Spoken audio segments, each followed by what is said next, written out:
En Radio Tudela es radio, Objetivo La Ribera. Lo que de verdad nos preocupa en La Ribera. Comenzamos una nueva tertulia de Objetivo La Ribera, abordando cuestiones que nos han sucedido, que estamos viviendo en la Ribera de Navarra y que queremos conocer la opinión de los tertulianos que cada semana se acercan hasta los estudios para hablar de estos y de otros asuntos. De nuevo volvemos a contar con José Antonio Rapún. Muy buenos días. Hola, buenos días. Gracias a Ricardo López. Buenos días. Nos acompaña también Tomás Aguado. Hola, muy buenos días. Ana García. Buenos días. Y Ana Figueras. Hola, ¿qué tal? Y empezamos hablando de lo que hemos vivido este pasado lunes con ese apagón, en lo que se vivió en Navarra, en toda España, lógicamente, pero cómo ha ido evolucionando y lo que costó o no costó, si se han vuelto las comunicaciones. José Antonio Rapún, ¿cómo viviste ese apagón informativo? Bueno, informativo, electrónico, comunicativo, informático. Electrónico y bueno, pues estaba en casa trabajando en el ordenador y de repente pues te quedas sin energía eléctrica y digo, bueno, a ver, se ha disparado el diferencial.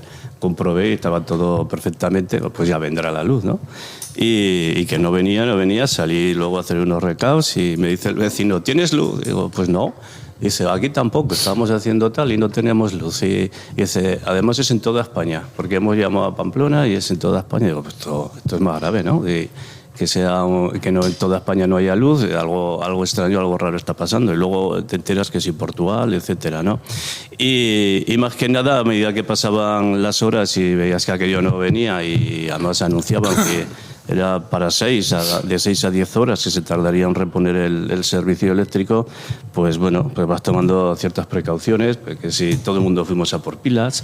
Yo vi en algún comercio cómo vendían radios pequeñas con pilas a montones y sobre todo, bueno, cuando tienes algún familiar que depende de un aparato eléctrico para respirar, pues vas tomando precauciones por si acaso, ¿no? Porque si no tienes energía, el aparato no funciona, luego hay otros manuales y tal, pero tienen batería para 2 horas, etcétera, ¿no? Y esperando, y cuando ya te pones que vamos a cenar en frío y comer en frío y esto, pues, ahí va, que viene la luz. Bueno, ¿esto qué significa y qué conclusión podemos sacar? Primero, joder, que somos muy vulnerables, ¿eh? Somos tan vulnerables que parece que necesitamos la electricidad pues como el aire para respirar. Y es así, porque la electricidad es una energía que prácticamente mueve todos aquellos utensilios que diariamente estamos usando, ¿no? Desde los electrodomésticos, pues fíjate tú si no funciona la lavadora, ¿no? Y pues hasta todo el tema de comunicaciones, servicios médicos. Afortunadamente sabemos que los hospitales tienen sus propios generadores, autogeneradores a base de diésel, ¿no? Y aquello fue. Luego, bueno, yo entiendo que el gobierno tardó mucho en salir, el presidente, a dar explicaciones o al menos cuáles son las causas, y en esas estamos. 2 días después todavía no sabemos exactamente las causas. Eso sí, da la impresión de que hay que buscar un chivo expiatorio. Se habla de las renovables, se habla de la nuclear, se habla, en fin, de muchas cosas, pero que al final hay una sociedad semipública que es Red Eléctrica Española, que es que ya los que sabemos y estamos un poco metidos en el tema de las renovables, sabemos que tiene una red de distribución que se ha quedado totalmente obsoleta. Y luego es verdad que las renovables, España ha vivido un boom de todo tipo y, hombre, en el momento de que se cortó, había el 70% de la energía eléctrica venía de fuentes renovables, un 50 y tantos de la fotovoltaica, porque además era un día que andaba viento y hacía mucho sol, por consiguiente las fotovoltaicas estaban a tope. Eso llegaba hasta el 70%, y el resto pues era de otro tipo de generación, de las térmicas, nucleares, etcétera, ¿no? Y eso colapsó. Lo importante es saber por qué colapsó, quién es responsable, porque en este país nadie se hace responsable de nada. Aquí pasan las cosas y bueno, pues ya está, pues ha pasado. Nadie es responsable de nada y que se tomen medidas, porque estuvimos a punto también de dejar sin luz a toda Europa, ¿eh? Después de haber escuchado a José Antonio Rapún, muchas gracias por esa explicación y opinión. Escuchamos a Ana Figueras. Yo quiero empezar diciendo que es una situación completamente excepcional. Luego, la conclusión de lo que haya producido esta excepcionalidad, bueno, pues tardará, y lo importante es que se sepa y que se tomen responsabilidades cuando realmente se haya hecho todo con tranquilidad, con calma y contrastado. Mientras tanto, yo creo que plantear quién puede ser sin tener evidencia me parece una temeridad. Yo quiero poner en valor 2 cosas. Primero, vivir en los pueblos o en las ciudades medias, en estos casos, es muy interesante. Mi hija vive en Madrid y estaba trabajando, lógicamente, y decía, bueno, la Castellana estaba colapsada y sin semáforos. Lo que quiere decir que, a pesar de ser una situación excepcional, no ha habido situaciones extraordinariamente graves que pudieran ser derivadas de esa emergencia. Por lo tanto, yo creo que muy, muy interesante, muy bien. Y volviendo a los pueblos y las ciudades, bueno, pues que enseguida te conectas con las personas, hablas, puedes tomarte un café, que yo me lo tomé, y al final fue una excepcionalidad pues que duró desde las 12:30 pues hasta las 10. En mi casa hasta las 10 al lado había luz, pero en casa no la teníamos. Luego, yo creo que hay dos aspectos que a mí me parece que son importantes, y es que en estas circunstancias el Gobierno, yo creo que actuó con rapidez informando. No se puede salir mucho antes si no tienes algo contrastado, y no lo tienen todavía la responsabilidad. Y es verdad que las situaciones más críticas se pudieron producir pues en gente que viajaba, en gente que se quedó atrapada, y eso es muy angustioso, porque yo soy muy claustrofóbica y si a mí me toca que se para el tren en un túnel, me da algo. Hubo gente muy aprovechada, y me voy a referir a que a veces tenemos un debate entre lo público, lo privado y la regulación, o que el mercado fluya. Bueno, pues ayer como el mercado fluyó, pues las alternativas al taxi como Uber, como Cabify, como tal, tuvieron de repente la maravillosa idea de subir exponencialmente sus tarifas para trasladar a las personas. Con lo cual, a mí me parece que eso fue de tener una jeta impresionante. Por otra parte, me chocó una cosa, y es que fundamentalmente en las comunidades gobernadas por el PP, más una que es casi el PP, que es del PSOE, la de Castilla-La Mancha, hicieron algo que pueden hacer, como es nosotros delegamos en el Gobierno, pero me resulta curioso porque venimos, bueno, pues de una dana y de situaciones que han sido muy polémicas y que siguen siendo muy polémicas. No obstante, hoy ya ellos han solicitado que les revierta la situación. A mí me da que pensar, y como no soy buena persona, sino que soy en política, siempre piensas un poco más allá, y dice, bueno, pues si acaso me voy a quitar las pulgas de encima, no vaya a ser que esto se complique y que al final, bueno, pues cargue Sánchez, que es quien tiene que cargar con esta responsabilidad. Pero bueno, lo digo porque me resultó, ya cuando vi el mapa dije, todos del PP, más Paje, que está ahí un poco entre Pinto y Valdemoro. En resumidas cuentas, yo creo que efectivamente, como ha dicho José Antonio Rapún, se tendrá que esclarecer, se tendrá que pedir responsabilidades. Yo creo que la parte política está explicada, la parte, digamos, técnica la tendrá que explicar también el Gobierno. Yo ayer escuchaba a una persona que es muy experta en todo esta historia y decía, tranquilidad, porque no hay una causa, no hay una causa clara, y especular en estos casos es muy arriesgado. Con lo tanto, yo creo que el Gobierno estuvo en su punto, compadeció varias veces, y a mí me pareció que estuvo bien en general. Vamos a escuchar a Ricardo López sobre la situación que se vivió. Bueno, pues unido a lo que están diciendo mis compañeros que me preceden, que estoy de acuerdo, pues yo creo que la clave está en todo es saber por qué ha ocurrido este apagón y bueno, y desde luego yo lo que se está oyendo en diferentes medios de comunicación es que hay un mecanismo por el cual, si hay una sobretensión en la red de alta tensión, algunas grandes centrales que están conectadas directamente a la alta tensión se desconectan automáticamente para evitar que se sobrecalente. Entonces, ¿qué pasa? Que esto puede afectar a las máquinas, y por eso que se estaba hablando de los 15 gigas que cayeron de repente, que se colapsó todo, como están concatenadas todas las fuentes, en este caso de energía, estamos hablando desde las nucleares, las eléctricas, las fotovoltaicas y los aerogeneradores. Entonces, por lo visto, se está echando muchísimo, por lo que están diciendo algunos técnicos, que he oído varios medios de comunicación, todo el tema de la energía eólica y la fotovoltaica es la que más se está ahora mismo utilizando, porque además a las compañías eléctricas está demostrado que les sale muy bien, es más cara o sea, el resultado final lo paga el contribuyente y es más caro y les viene muy bien como negocio. Pues al final ocurrió que una sobretensión, la hora por lo visto, algún experto ha dicho que la hora que ocurrió, que fue alrededor de las 12:30 de la mañana, era cuando había un exceso, como ha dicho antes José Antonio Rapún, más que de oferta, más que de demanda. Entonces se estaba insuflando muchísima energía al sistema, y eso hizo que saltara y que se disparasen un montón de tema de todo lo que es de alta tensión y tal. Lo tienen como seguridad y bloquearon el sistema. Entonces pasó. Volviendo un poco a lo de antes que han dicho mis compañeros, que cómo les cogió, pues a mí me cogió, estaba en casa en Pamplona, concretamente, no la detuve en Pamplona, Y justo estaba haciendo unas cosillas, iba a poner a hacer unas cosas y de repente veo que se va la luz y me fui directamente, claro, digo, pues algo que se me ha disparado algún automático. Fui al y vi que no, que está todo bien. Entonces, de repente abrí la puerta del esto y vi que la vecina de enfrente, que salió la mujer, que estaba asustada, se ha ido la luz. Y yo pensé y dije, pues bueno, le dije, tranquila, que a lo mejor es que es lo primero que te viene a la cabeza. Que te viene a la cabeza. Y dice, pues seguro que han cortado un momento la luz, que estarán haciendo algo abajo en la general del edificio, lo que sea, que serán un ratico y ya está. Aunque me extraña porque por otro lado no han puesto que suelen poner las compañías eléctricas el día tal a tal hora, pues no era. Pero bueno, mi sorpresa fue cuando dije, bueno, pues bueno, tranquilidad. Me fui al sillón, me quedé sentado, me voy a ponerme y me di cuenta que no iba al internet, no iba nada. No tenía el mismo mío del teléfono tampoco y dije, ya me empezamos a mosquear un poco.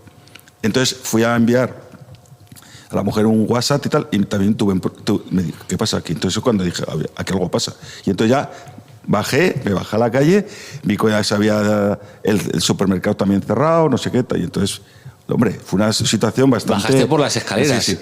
Y bueno, claro que por las escaleras. Y entonces cojo y lo primero que dije, no sé qué pasa aquí. Primero a coger pan, a hacer no sé, y seguido dije, a Tudela, a por el generador que tengo un generador, a la finca y todo, tengo un generador eléctrico con combustible. Y dije, porque con esto por lo menos me garantiza que luego lo pones en la terraza en casa y a una mala ya están saliendo los gases, pero tienes luz. Y eso es lo que pensé. Y dije, voy a esperar un poquito y tal. Y a las 2 horas... vino, ya nosotros en la zona donde yo vivo en Pamplona ya no hemos tenido problemas, pero ha habido varios barrios, muchos. ¿Cuánto tardó en tu... 2 horas solo. ¿Solo? 2 horas. A las 12:30 y a las 2:30 nosotros ya tuve luz y tal. Sí que empezó a fallar un poquito, tardaron mucho las conexiones. Por ejemplo, yo que utilizo Movistar, en la familia de Movistar, tardó muchísimo, tenían otras compañías, pero Movistar estaba saturado. Ninguno de los de la unidad familiar teníamos cobertura.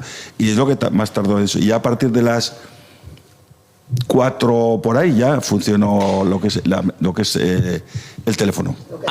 Ana García, en el caso de Pamplona, la capital, pero fíjate Madrid, ¿no? Lo que para algunas cosas mejor, sí. Aunque sí que es cierto que en los pueblos, no sé si en Arguedas a qué hora volvió. Sobre las 10 de la noche. 10 de la noche. Lo que pasa es que la restauración, o sea, del fluido eléctrico es poco a poco, porque tampoco puedes ir de repente porque saltan máquinas y luego conoceremos Murchante el caso con Tomás Aguado, pero antes, Ana García. Pues a mí me pilló, acababa de llegar de un juicio del juzgado y tenía un cliente que me estaba, venga a insistir en que me descargase, me había enviado documentación por WeTransfer y todo el rato me estaba mandando mensajes de descárgatelo que hoy caduca. Y yo, sí, no te preocupes que me lo voy a descargar ahora. Me lo descargué y cuando iba a seleccionarlo para copiarlo y guardármelo, se fue la luz. Así que ahí me quedé, no pude ver esa documentación, luego sí que es verdad que le mandé otro. Y dijiste, esto tiene que ser por descargarlo, algo he tocado. Tío, porque el pesado este. Luego le tuve que mandar otro correo y digo, vuélvemelo a mandar porque es que me ha pillado con el apagón y pues no lo tengo. Me lo mandó, yo la verdad es que me lo tomo con tranquilidad. No había luz. Putin.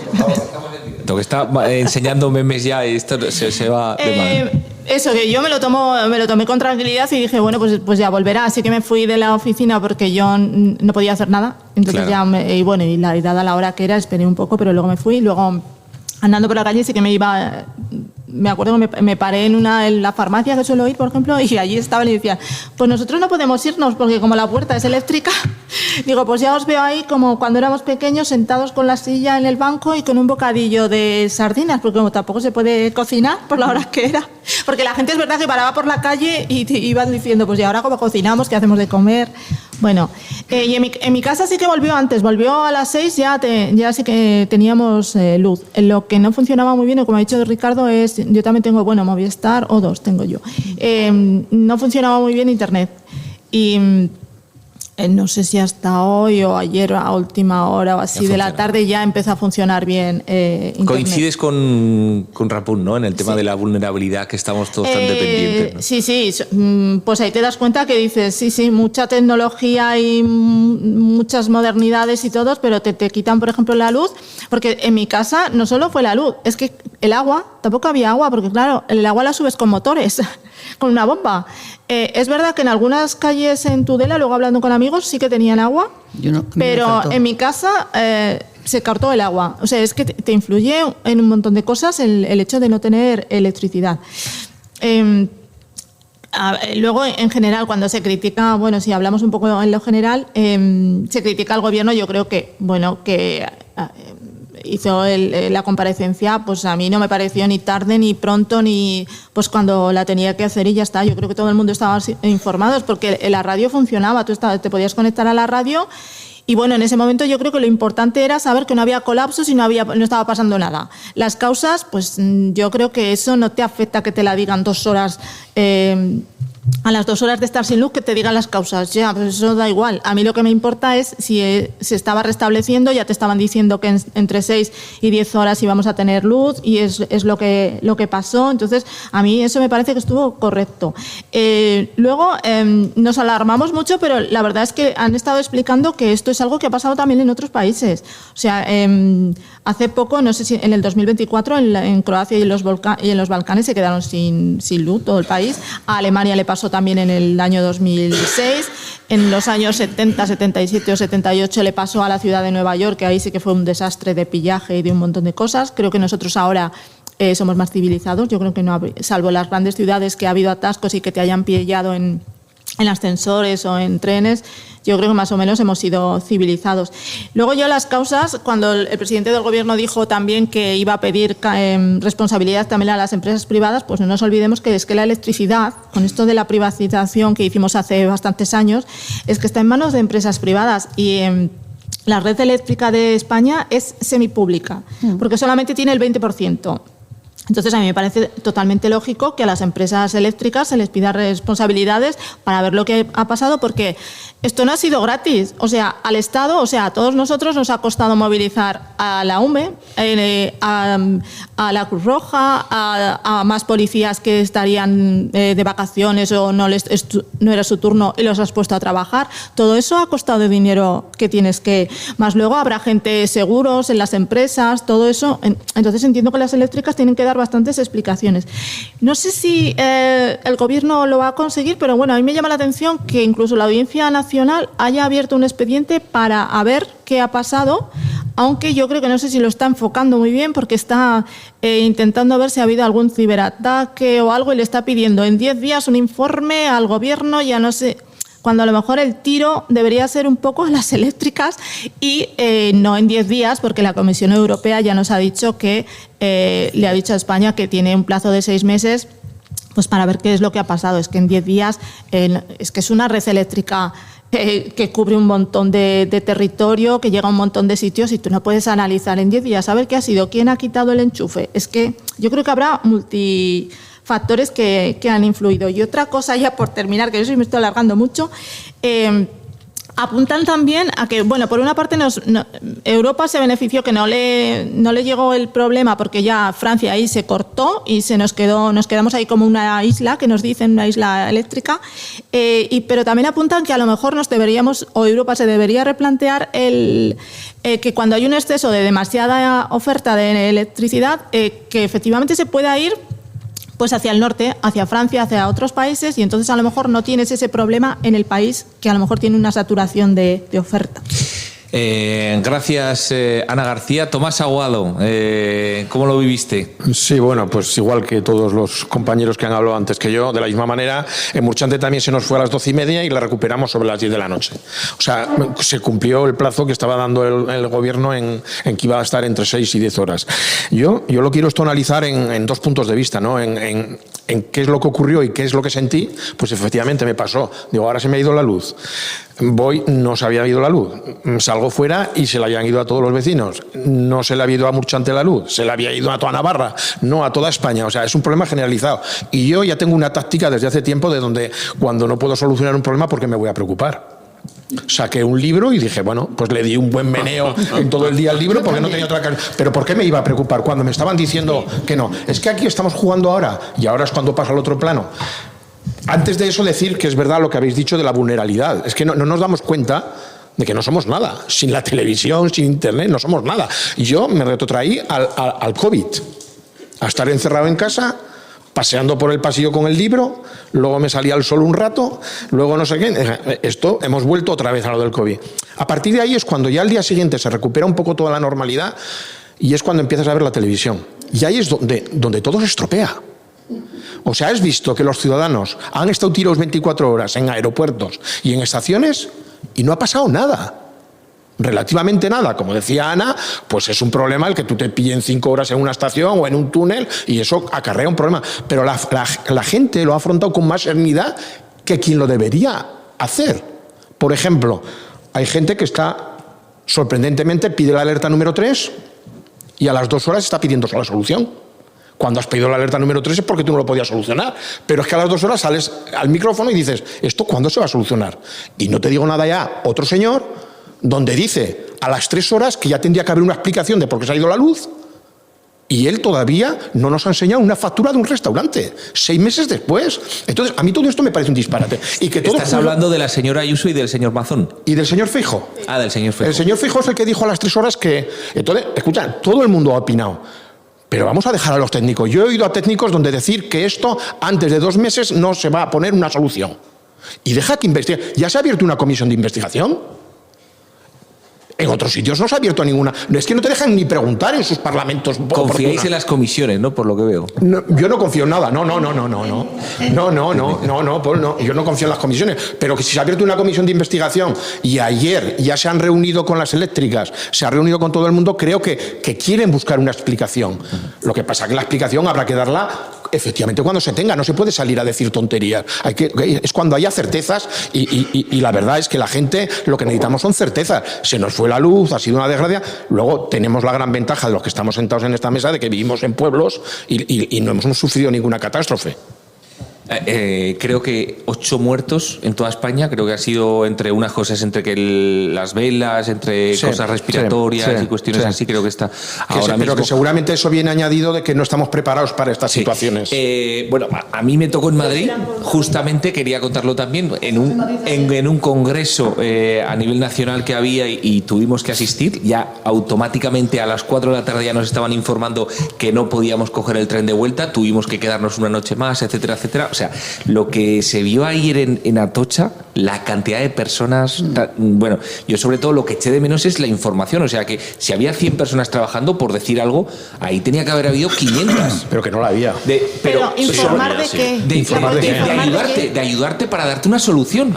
O sea, a mí me tocó ver una persona invidente que venía a Navarra, además, que tuvo que pasar la noche hablando con ella. Desde aquí un saludo, Leonor. Que decía, que le dije, o sea, que la futura reina que ha cogido tu nombre, y dice, sí, efectivamente, no sé qué. Como las reinas de Navarra. Bueno, pues esa mujer estuvo desde las 3 de la tarde del lunes ahí sentada, le decían que se tenía que sentar, no le ayudaron absolutamente en nada porque una amiga suya fue, la atendió, o sea, la mujer estaba y ya al final, cuando al final el tren ya vino y ya nos dijeron que íbamos a volver en el tren de Pamplona, se le notaba que estaba con una tensión impresionante, o sea, porque nos metemos en situaciones un poco de normalidad cuando dices, tienes todo bien, pero el resto de personas, me tocó verlo y decir, madre mía, lo que ha tenido que pasar esta mujer. Otra con silla de ruedas también. Situaciones un poco dramáticas que ahí es un poco cuando vemos. Y también lo que decía Ana Figueras, ¿no? Personas, al igual que ha habido muchas personas que se han comportado de una manera excelente, otra persona también de Pamplona que me tocó hablar con él, que venía de un tren, se había quedado atascado y le tuvieron que ir a por él, el alcalde de una ciudad que les atendió en el polideportivo súper bien y todo bien, pero también ha habido tiendas vendiendo botellas de agua a más de 4 euros, autobuses que iban al sitio donde se había quedado aparcado el autobús, oye, que te llevo hasta ahí, pero págame 100 y no sé cuántos euros, o sea, Como en todo, se ve la mejor versión de las personas y la peor. Nos tocó hacer autostop también a otras personas, en fin, que yo creo que ahí también se ve la raza humana de que hay de todo y de que todos podemos estar en el lado correcto y en el lado incorrecto, en el lado de ayudar a las personas o de no ayudar. Hacemos una segunda ronda también breve, si os parece, antes de ir al siguiente tema. José Arturo Rapún. Bueno, pues porque esto es una manifestación de la solidaridad de este pueblo, que tenemos un gran pueblo. Siempre hay quien se sale, ¿vale? Pero tenemos un gran pueblo solidario que donde no llegan las instituciones públicas, pues la gente reacciona y reaccionó muy bien y con mucha normalidad. Pero todo eso crea incertidumbre y esa incertidumbre la creas todavía más cuando el presidente del gobierno tarda 6 horas en salir a decir qué está pasando. Que no quiero que me diga cuál es la respuesta o cuál es la solución, no, dinos qué está pasando porque la gente está muy nerviosa y están ocurriendo casos pues muy graves. El coste, mira, Ana, 1.700 euros han calculado. El coste de un día, que es un 0,01% del PIB. Han calculado 1.700 millones, todo. ¿no? Sí, perdón, 1.700 millones de... Sí, es que no he visto el unillo por ahí. 1.700 millones de euros, o sea, en solo un día. Y por otro lado, a ver, sale el presidente y dice que vamos a pedir responsabilidades a las operadoras. Ya sabemos quiénes son las operadoras, las empresas energéticas, ¿vale? Oiga, que Red Eléctrica Española es semipública y usted ha puesto a una amiga suya de presidenta que gana 550.000 euros al año.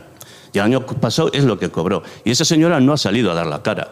Ha salido uno de sus operarios. Por cierto, yo estaba allí, en Red Eléctrica Española, que tienen allá un gran panel. La sede no está lo de La Moraleja, me acuerdo. Fuimos una vez a una comisión parlamentaria a ver, porque te acuerdas que había, Ana, que había una instalación que va desde Aragón hasta el País Vasco de 400 kilovatios que tiene muchísima oposición y que todavía no se ha hecho. Bueno, es que se está quedando totalmente obsoleta. Estamos toda la distribución de la red eléctrica y eso es de Red Eléctrica Española.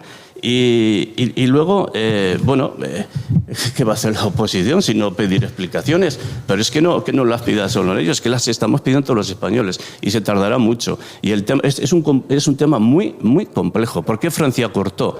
Porque es que le pasaba el problema automáticamente. Y si le pasa a Francia, le pasa a Alemania, es que ha habido riesgo de que toda Europa hubiera colapsado y hubiera existido un apagón. Estas son cuestiones complejas del sistema eléctrico, ¿no? Brevemente, Ana Figueras. Yo lo que quiero volver a remarcar es que en general la ciudadanía se ha comportado de manera excepcional y en situaciones excepcionales siempre hay casos excepcionales. Pero a mí me parece que en tiempo y manera se ha explicado bien y que yo creo que en este momento lo que no admito es que el pueblo salva al pueblo, como no lo admití tampoco en la DANA. Sí, la solidaridad es muy importante, eso engrandece a una ciudadanía y a un pueblo, pero aquí lo que hace falta fundamentalmente en casos extraordinarios es que el Estado funcione. Y ayer, pues ante una situación muy excepcional, funcionó en general, con lo que hemos comentado de situaciones excepcionales. Por lo tanto, yo creo que en ese sentido también hay que poner en valor las cosas y cuando hay que reconocer que no se han hecho las cosas tan mal, pues hay que reconocerlas sin ningún tipo de ambajes. Lo haga A o lo haga B. Y en este caso lo ha hecho un gobierno pues que es pues eso, de coalición y de izquierdas. Pero yo creo que en ese sentido, el que se explique... PNV y Junts. No, pero el gobierno no lo hace. Sí. El que se explique se tendrá que hacer porque es primero derecho de la ciudadanía saber y segundo obligación del gobierno ante una emergencia de estas características dar las explicaciones, pero con tranquilidad y además contrastadas, no Ricardo historias. López.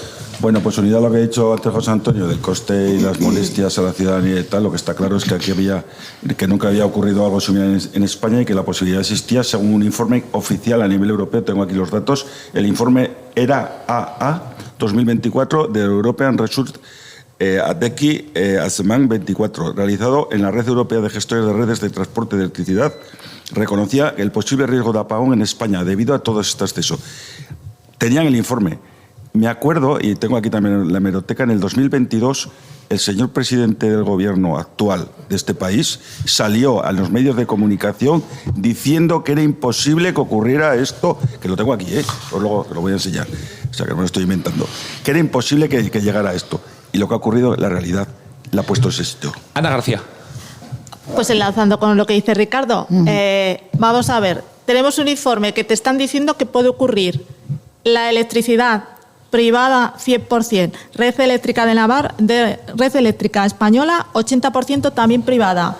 ¿Tienen ese informe y no hacen nada? Pues lógico que el presidente diga que entre todas las causas de lo que ha podido pasar, si ha sido por causa de los que operan y que manejan la electricidad, pues tendrán que responder por toda esa millonada que por un día hemos tenido que gastar el resto de los españoles.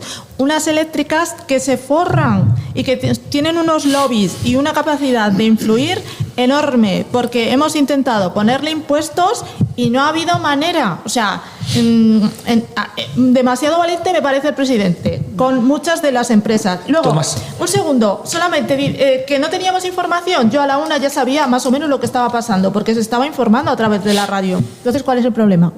Y otro La que han radio dicho, privada, ¿no? que me da igual como sea la radio. Me Y da Radio igual, ¿no? Nacional también. Quien Radio tiene que Nacional. informar son los organismos públicos. Tiene Sí. que informar primero los organismos Yo públicos. no necesito que el presidente me diga qué está pasando, que se ha ido la luz y por qué ha sido. Prefiero que me lo diga un técnico que controla cómo. Y a la 1 ya se sabía lo que estaba pasando. Y solo una cosa, la comisión, yo no me fío de las comisiones parlamentarias, pero de la comisión que se está creando ahora sí, porque es distinto. Es de técnicos. Tomás Aguado. A ver, yo pensaba que cuando pasamos este tema de que lo íbamos a hablar, nos íbamos a quedar en la anécdota de que cómo lo hemos vivido, qué es lo que ha pasado, qué vulnerabilidad tenemos, cómo ha respondido la gente, pero veo que seguimos empeñados en hacer caso a lo que oímos en la televisión y a caer en la trampa política. Por supuesto, José Antonio, que la oposición tiene que hacer oposición. Faltaría más, pero entonces, ¿qué es lo que se siente cuando el señor Mazón pide la alerta número 3, cuando tiene el 70% de los servicios activados? ¿Y no la pediste cuando La Habana? Te estás contradiciendo tú mismo. Ricardo, no hagas trampas. Eso que has leído, han caído en la trampa quien ha leído. Está sacado de contexto y es una contestación a cuando la guerra de Ucrania. Y el presidente hizo una alusión a que no nos íbamos a quedar sin suministro eléctrico en aquel momento y por esa causa. No se refería a esto. Es que eso además ya lo han dicho la gente. Es una evidencia. Lo que más me entristece es que estemos politizando esto cuando va a haber una comisión de investigación. El gobierno ya ha citado a las eléctricas. ¿A quién va a citar? ¿A mí? ¿Para qué? Medio minuto, A las eléctricas, medio minuto, pues esto. porque quiere averiguar qué es lo que ha ocurrido. Quiere llegar al fondo de la cuestión. Me parece estupendo. Termino, que es medio minuto. La red eléctrica reconoció hace 2 meses ante los inversores el riesgo de desconexiones en el sistema por la elevada penetración de las renovables. La empresa pública advirtió también al mercado de la pérdida de potencia firme que aportan las nucleares o el gas, aumentando el riesgo de incidentes operacionales. Seguramente eso va a salir también en la comisión. Pero eso no tiene nada que ver con lo que ha dicho antes que dijo el presidente en el año 2000, no sé qué. Lo he dicho como anécdota, pero que bueno. Claro, pero no es que se pueda afirmar si cosas lo que metemos no con puedes la hormigonera controlar. queda muy bonito. Pues a mí cuando decía lo de la comisión, es verdad que las comisiones normalmente ralentizan muchísimo las cosas y luego a veces no se llegan a muchas conclusiones. Veremos a ver en qué evoluciona todo esto. Nos vamos al siguiente de los asuntos porque justamente la pasada semana abordábamos con un regante la situación que se había vivido con el tema del Canal de Navarra y poníamos en el punto de mira al presidente de los regantes del Canal de Navarra, Chueca. Bueno, pues justamente Serafín Ramírez le realizaba una entrevista a Óscar Chivite, que la pudieron escuchar ustedes también aquí el pasado sábado, y decía que el Canal de Navarra regará 20.000 hectáreas y abastecerá a 80.000 personas en la ribera. El consejero lanzaba un mensaje de tranquilidad ante las dudas expresadas por regantes y entidades locales, destacando que la segunda fase del proyecto se va a licitar este año. No ha hablado de primavera o no, que había algunos que decían, dijo David Navarro, que posiblemente la primavera, pero lo explicaba. Desde luego, decía en la entrevista, ha asegurado que será posible regar 20.000 hectáreas y abastecer a 80.000 personas ante las incertidumbres. Por hacer un pequeño resumen, las discrepancias con la comunidad de regantes, que hay margen suficiente para las 20.000 hectáreas y ahora lo que toca, decía, es saber quién se quiere incorporar al canal. José Antonio Rapún, ¿qué te pareció estas declaraciones del consejero? Hombre, pues da tranquilidad, ¿verdad? Otra cosa es que sea verdad. Otra cosa es que sea verdad. Porque una cosa son las intenciones y otra cosa son los hechos. Ya sabéis aquello que obras son amores y no buenas intenciones. Primera intención, había que licitar la obra. María Chivite, en el año 23, mayo, acuérdate, decía, en diciembre del 23 se sacará licitación la ejecución de la segunda fase. Estamos mayo del 25 y sigue sin licitarse, con lo cual empiezo a dudar.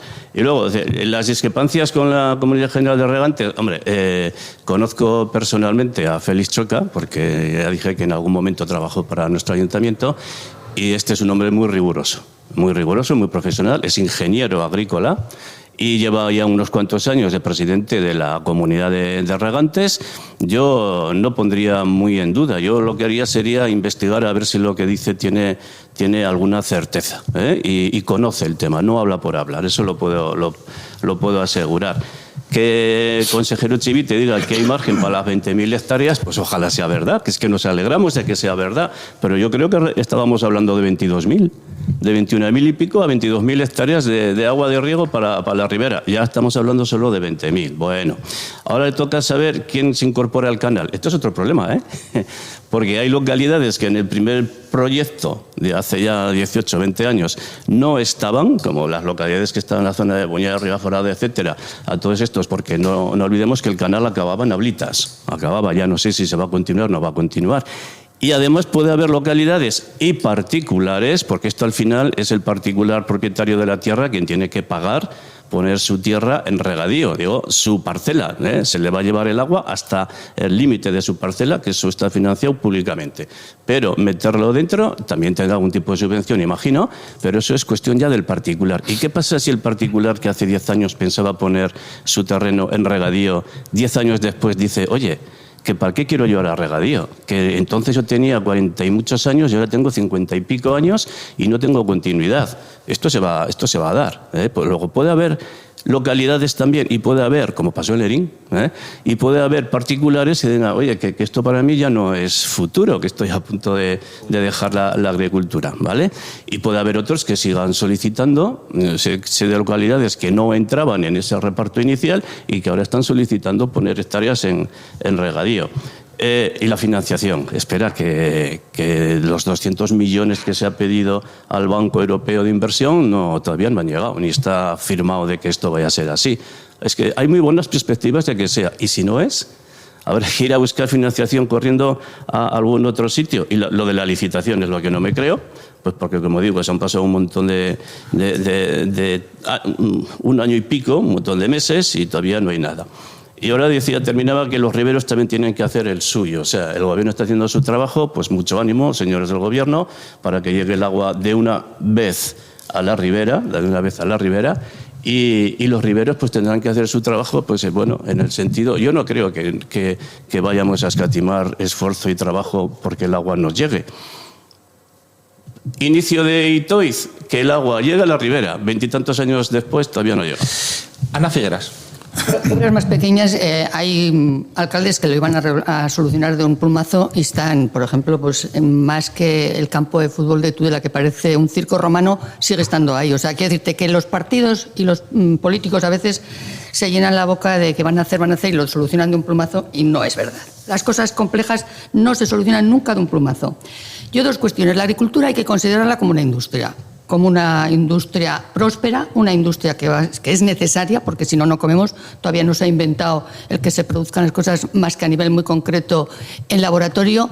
Y lo importante es entender que las personas que vayan a dedicarse a explotar la tierra conciban y tengan los apoyos. Primero, la formación.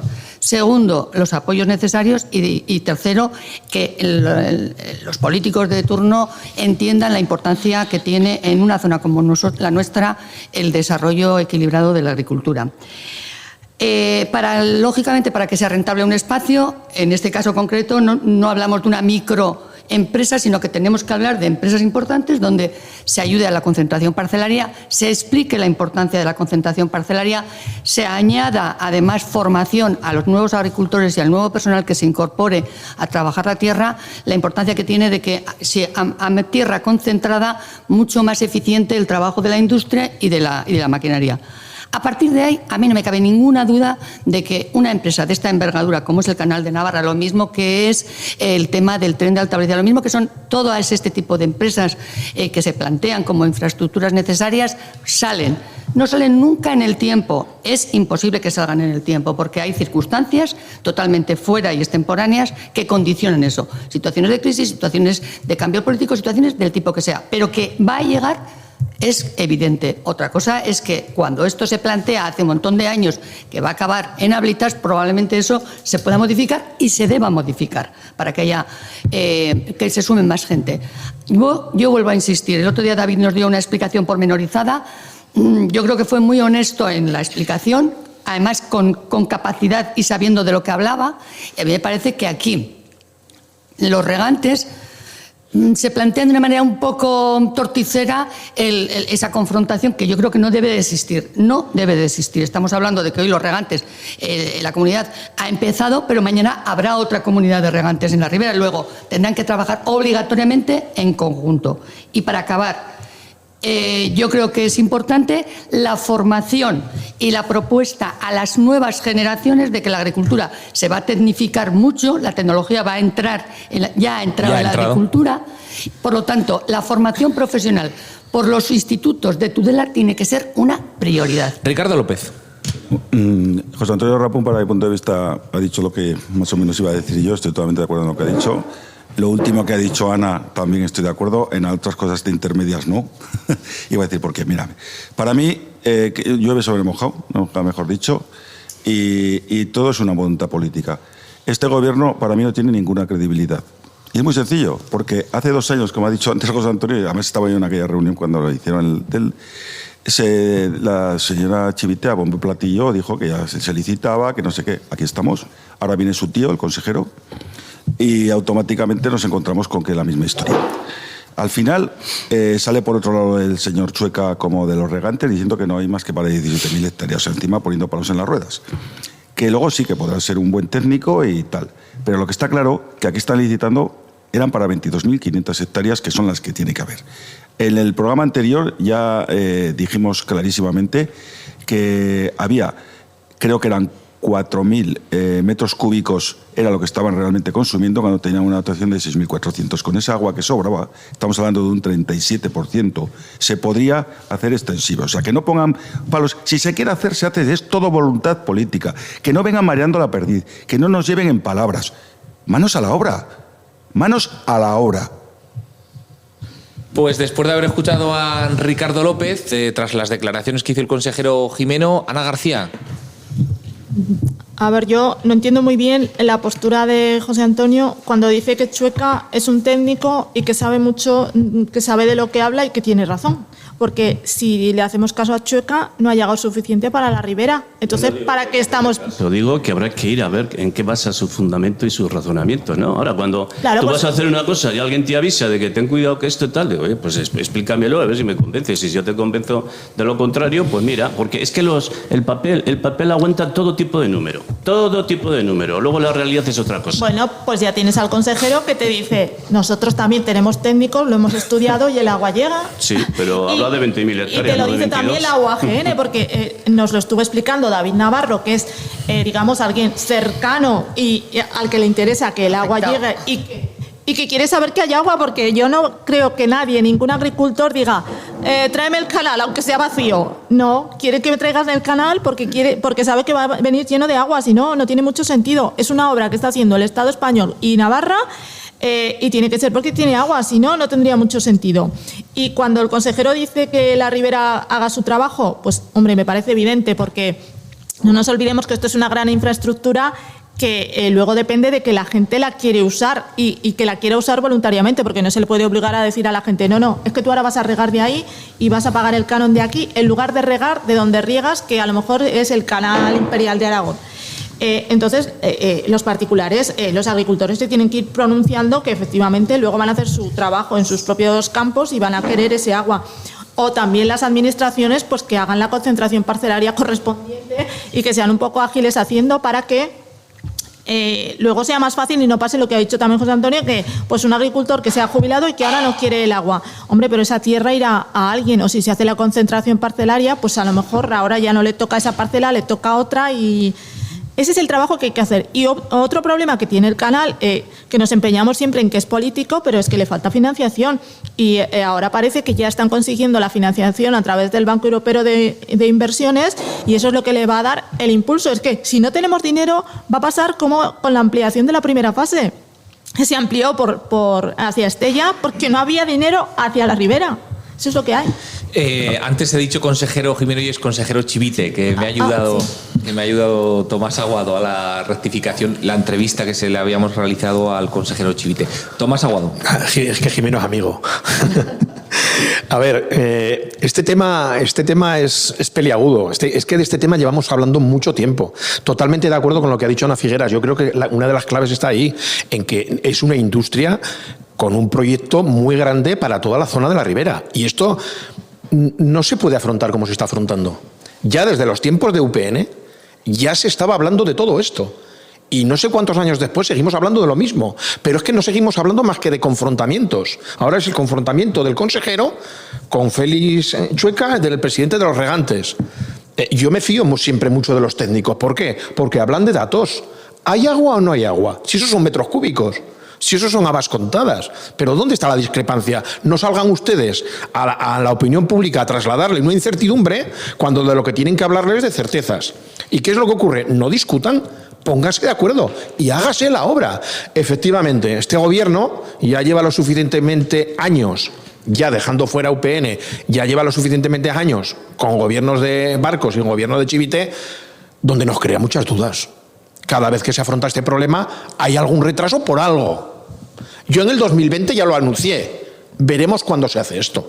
Cuando a mí se me acusaba de ciertas cosas y yo dije que lo que no me fiaba era de estas obras, de estas y de otras, que hemos hablado en otros momentos. Entonces, yo lo único que se dijo es que se haga, sobre todo por lo que ha dicho Ana, de que esto es un proyecto de futuro para la ribera importantísima. Y claro que se tiene que dejar atado. Cuando un agricultor en un pueblo concreto se compromete a hacer una concentración parcelaria, se tiene que respetar. Y alguien se tendrá que hacer cargo. Lo que pasa que habrá que darle una certidumbre a ese señor de cuándo se va a terminar. Porque claro, si se termina, cuando se termine, pues igual el hombre este estará pensando en otras cosas. Entonces, lo que yo quiero decir es que, por favor, que afronten este problema con la seriedad que corresponde y que se haga. Pues no queríamos pasar tampoco la tertulia sin abordar también otra cuestión. Recordamos que al final, pues bueno, agradecemos a toda la audiencia que nos escucha y también nos manda información.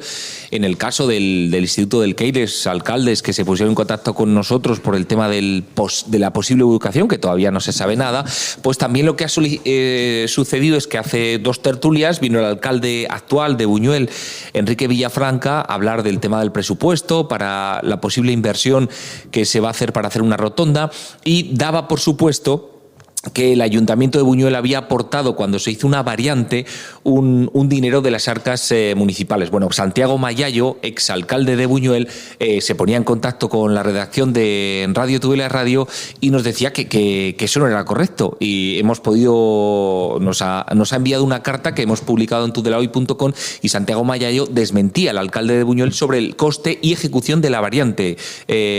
Hablaba de que se había firmado el convenio con el Gobierno de Navarra y afirma que el Ayuntamiento no asumió costes económicos directos y rechaza la comparación con la rotonda del polígono. Os enviaba la información a todos. Tomás Aguado, ¿qué te parece la opinión de un exalcalde sobre lo que está sucediendo aquí? Bueno, pues no puede haber error. En lo que dice Santiago no puede haber error. Estará basado en hechos reales y además esto es lo que se comentó en la tertulia, que lo que no se puede hacer es hacer cosas que no te corresponde, como pagar un dinero cuando le corresponde a otra administración. Esto ya lo dejamos muy claro en la tertulia, de que debería ser así. Claro, aquí viene la ratificación de este señor, que era la persona implicada en ese momento. Y lo que viene a decir un poco, no contradiciendo a Enrique, al actual alcalde y tal, sino que ahí había es muy difícil siendo alcalde hacer algo en contra de lo que te diga el secretario. Podrás tener voluntad política, que es lo que le decíamos a Enrique. Si tú crees que lo necesitas, y yo le decía, pues tira para adelante, pero tienes que dejar atado esto. Y yo creo que aquí Santiago lo que demuestra que él lo dejó atado y lo único que firmó es un convenio cediendo un camino, pero que no tuvo ningún coste económico para su pueblo. Entonces yo me tengo que creer eso, porque no puede ser de otra manera, y creo que él actuó con la legalidad. Y ahora Enrique, el actual alcalde, tendrá que darle una vuelta a todo esto. José Antonio Repún. Bueno, pensaba que íbamos a seguir hablando un poco del canal. Que Estamos eso le encanta. quede claro que yo estoy a favor del canal. O sea, que digo que hay algún reticente por ahí crítico que habrá que escucharle. Es bueno escuchar a la gente, ¿no? Si lo ha dicho el Papa antes de morirse. Y de hecho, José Antonio, mira, vamos a tener la siguiente tertulia, vamos a invitar a Chueca. Pues me parece muy bien. Le vamos a invitar a ver lo que nos cuente, bien, sí. que es muy amigo de Ricardo. Y luego también... ¿No está el amigo? No está. Luego Bueno. también que es mi amigo mío. Muy bien. Luego también que estamos hablando de agricultura y olvidamos lo fundamental, agua de boca para toda la ribera, que es un agua de muchísima calidad. Y luego agua para la industria, ojo. Y de la agricultura industrial ya hablaremos otro día también, si quieres, ¿vale? A ver, Voy. Buñuel. Lo que dice Santiago Mañayo tiene razón y es verdad. Yo sabía algo y sospechaba que cuando se hizo aquella variante se hizo a través de una permuta, lo que era la calle principal, porque la variante hacía falta porque pasaban camiones, mucho tráfico por el centro del pueblo. Se hace una permuta, yo te doy un camino al gobierno de Navarra, Obras Públicas en aquel momento, porque de esto hace ya muchos años, y entonces el gobierno lo que le cede es lo que era carretera que pasaba por el centro del pueblo, que se transforma en calle. Eso significa que el mantenimiento de esa ex carretera, pero que ahora es calle, lo tienes que hacer tú, ayuntamiento. Y tú a mí me das un camino que va bordeando el pueblo, lo transformo en una variante y además hago 2 rotondas, una en cada esquina de esa variante. Eso no tuvo ningún coste. Se hace un convenio porque los dos pueden convenir, tienen capacidad de convenir y ya está. Pero como dice Tomás, que ha sido alcalde, oye, que si tienes un informe contrario del secretario del ayuntamiento sobre este tema, ojo, ya podrás traer todos los contrainformes que te dé la gana, pero el secretario, que es el garante de que ahí se obra correctamente según la legalidad, te está diciendo que no. Ana Figueras. Sí, yo creo que el recorrido ya está hecho por lo que han dicho tanto Tomás como José Antonio. O sea, la ley hay que cumplirla y en un ayuntamiento quien alerta de que puedes estar incumpliéndola, aunque sea con una buena voluntad. Pues el secretario es el que da fe, con lo cual hay que atenerse a ello. Yo lo que creo es que, lógicamente, cualquier persona que tenga la responsabilidad política, la máxima responsabilidad política, quiere intentar muchas veces hacer cosas y muchísimas veces hay reparos por el secretario y muchas veces por cualquiera de los que... La intervención que acude a las comisiones. No, esto... O sea, ellos escuchan a los políticos, pero luego el interventor, la persona que está allí dando fe de una manera u otra, te está diciendo no, que esto no te corresponde, no te pases. Claro, no, y es que es verdad. Hemos visto a gente que ha estado encausada porque al final pues se ha saltado la legalidad, luego escrupulosos y ya está. Ricardo López. Creo que lo ha dicho muy claro tanto Tomás, 100%, y José Antonio, y además lo está también ratificando Ana. Yo no voy a añadir nada más porque está claro. Lo que sí que voy a matizarte, que has dicho que soy íntimo amigo de Félix Chueca, y lo conozco de vista, pero nada más. Vale. Del que sí conozco bastante es al director general, a Joaquín Puig, que es el de Canal 3. ¿Y qué tal es la relación entre Joaquín y Chueca? Pues pregúntaselo a ellos. No se ha querido meter en el charco. Creo que hay que ser diplomático. Pregúntale a ellos. Yo sospecho cuál es, pero bueno, no me atrevo a decir. Ana García, sobre Buñuel. Pues a ver, es que a veces no sabes qué decir de lo que hacen en los ayuntamientos. Si el secretario dice que no se puede, no se puede. Y a lo mejor probablemente esos 170.000 euros pues los reconducirán o a lo mejor lo conducen a también otra permuta o alguna cosa. Y las permutas también es verdad que son 2 terrenos que se intercambian, que al final también tienen un valor y has podido intercambiar uno que vale más por uno que vale menos. Y de ahí le dan la vuelta y dicen, mira, ves, te financiamos con no sé cuánto, con X, con la diferencia. Es que al final esto es un poco de cómo le quieran dar ellos la vuelta, porque se están peleando ahí la oposición y yo no le veo mucho recorrido, salvo el legal. Si no se puede, pues mira, dedicarán esos 170.000 euros a algo que sí que puedan, que tenga que ver con la rotonda o no. De No, todos pero modos, tienen nombre normalmente las partidas. de todos Pues modos. se quedará sin ejecutar. y Ana punto. García, muchas gracias por haber participado en la tertulia. A ti. Con José Antonio Rapón también se lo agradecemos enormemente. Se ha hecho rápido la A tertulia. vosotros. Gracias, Sí. Ricardo López. Gracias a todos los oyentes. Gracias, Tomás Aguado. Muchas gracias. Y gracias, Ana Figueras. A vosotros y a los oyentes. En Radio Tudela es radio Objetivo La Ribera. Lo que de verdad nos preocupa en La Ribera.